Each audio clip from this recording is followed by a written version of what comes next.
पहले ही राघव और नीलिमा की नई नई शादी हुई थी। शादी से पहले उन्हें एक दूसरे को जानने का समय ही नहीं मिला, इसलिए शादी के कुछ दिन बाद ही राघव उसे हनीमून पर मनाली ले आया। चारों तरफ कोहरा और बर्फ से ढकी हुई इमारतें, जिनका नजारा बेहद ही खूबसूरत लग रहा था। दिन भर बर्फ की उन वादियों में घूमते हुए वो दोनों भी बहुत थक चुके थे। राघव, चलो ना होटल चलते हैं, मुझे बहुत थकान हो रही है। अच्छा ठीक है, चलो चलते हैं। होटल रूम में वापस आकर नीलिमा खुद को रिलैक्स करने के लिए एक हॉट शॉवर लेने चली गई। वो अपने चेहरे को ऊपर की ओर उठाकर पानी की गर्म बूंदों से अपने चेहरे को धो रही थी कि तभी अचानक शॉवर से पानी की जगह गहरे लाल रंग के खून की बूंदें बहने लगी।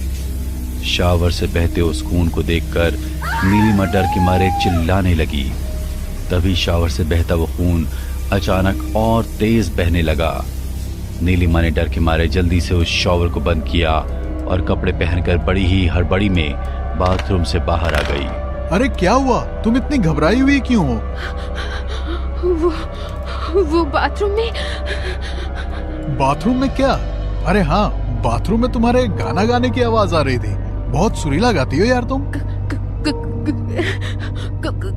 गाना गाना लेकिन मैंने तो कोई गाना गाया ही नहीं है। अरे मुझसे क्यों छुपा रही हो? खैर वो सब छोड़ो, जल्दी से तैयार हो जाओ, फिर मैं तुम्हें डिनर के लिए लेकर चलता हूँ। ये सब क्या हो रहा है मेरे साथ?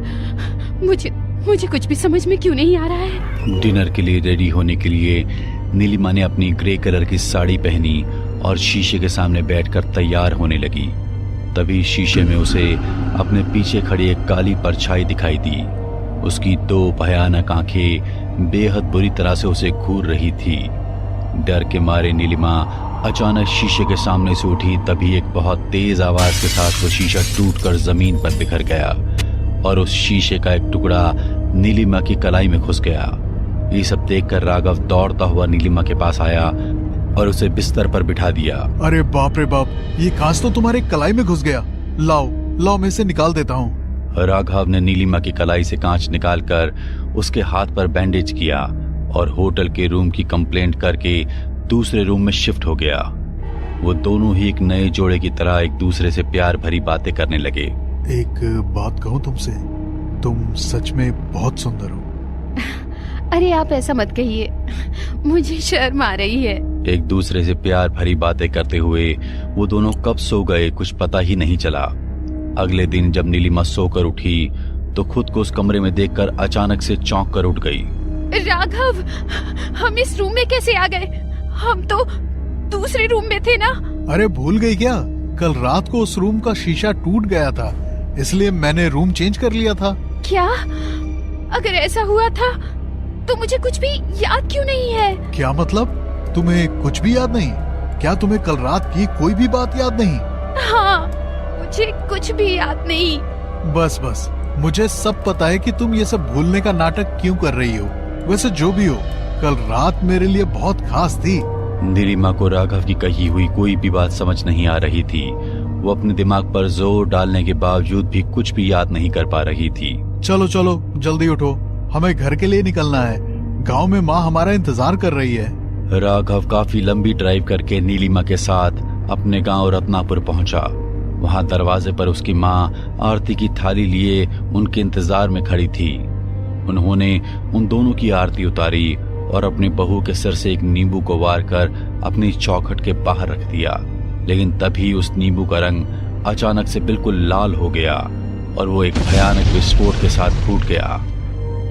उस नींबू से निकला लाल रंग नीलिमा के पूरे कपड़ों पर फैल गया। हे भगवान, ये हमारी नई वधू के साथ कैसा अपशगुन हो गया।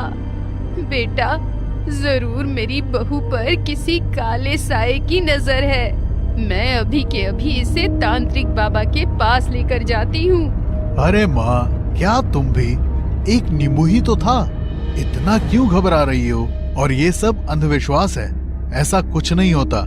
चलो नीलिमा, तुम मेरे साथ अंदर चलो। उस रात तो राघव अपनी माँ की बात को अनसुना कर नीलिमा को घर के अंदर ले गया, लेकिन उस रात के बाद नीलिमा की तबीयत बहुत ज्यादा बिगड़ गई।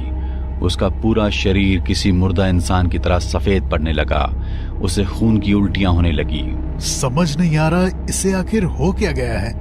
इतने डॉक्टर से चेकअप करवाने के बाद भी इसकी सारी रिपोर्ट बिल्कुल नॉर्मल आ रही है, लेकिन वहीं इसकी हालत देखो तो ये क्या हो रहा है इसके साथ। बेटा, मैं कह रही हूँ, बहू पर कोई ऊपरी साया है। इसे मेरे साथ तांत्रिक बाबा के पास लेकर चल। प्लीज अब आप फिर से शुरू मत हो जाओ माँ। मैं पहले ही इन बातों से बहुत पक चुका हूँ। आइंदा मेरे सामने किसी तांत्रिक का नाम मत लेना। मुझे 2 दिन के लिए बिजनेस मीटिंग में बेंगलोर जाना है, तो प्लीज तुम नीलिमा का ध्यान रखना। अगर अर्जेंट नहीं होता तो मैं नहीं जाता, और प्लीज मेरे पीछे कोई तांत्रिक वांत्रिक नहीं। राघव की माँ अच्छी तरह जानती थी कि उनकी बहू पर कोई बुरी शक्ति हावी है, इसलिए उन्होंने राघव के घर से जाते ही तांत्रिक बाबा को अपने घर बुलाया। बाबा, अब तो आप ही मेरी बहू को ठीक कर सकते हैं। जब से बेचारी यहाँ पर आई है, तब से इसकी हालत एक अधमरे इंसान जैसी हो गई है। तू चिंता मत कर बच्चा, मैं सब कुछ ठीक कर दूंगा। मुझे इस बच्ची से एकांत में बात करनी है, इसलिए जब तक मैं ना कहूँ तब तक तुम इस दरवाजे के अंदर मत आना। हाँ, ठीक है बाबा।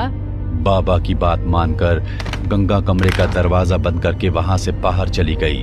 तभी तांत्रिक बाबा ने अपने झोले से एक छोटी सी काले रंग की पोटली निकाली और उसे नीलिमा के सर पर वारने लगे। तभी अचानक नीलिमा की आंखें लाल होने लगी। वो बाबा को बेहद गुस्से भरी नजरों से देखने लगी। कौन है तू और क्यों परेशान कर रही है इस बच्ची को? छोड़ दे इसके शरीर को और चली जा यहाँ से। नहीं जाऊंगी, इसके शरीर को छोड़ के कहीं नहीं जाऊंगी मैं। लेकिन इस बच्ची ने तेरा क्या बिगाड़ा है? क्यों इसे परेशान कर रही है तू? तू कुछ भी कर ले तांत्रिक, लेकिन मैं ये नहीं बताऊंगी। अच्छा, तो तू ऐसे नहीं मानेगी। तांत्रिक बाबा ने कुछ मंत्रों का उच्चारण करते हुए उस काली पोटली को फिर से नीलिमा के सर पर घुमाने लगे। तभी अचानक नीलिमा का शरीर बुरी तरह कटने लगा और वो तांत्रिक बाबा के पूछे हुए सवालों का बेहद गुस्से में जवाब देने लगी।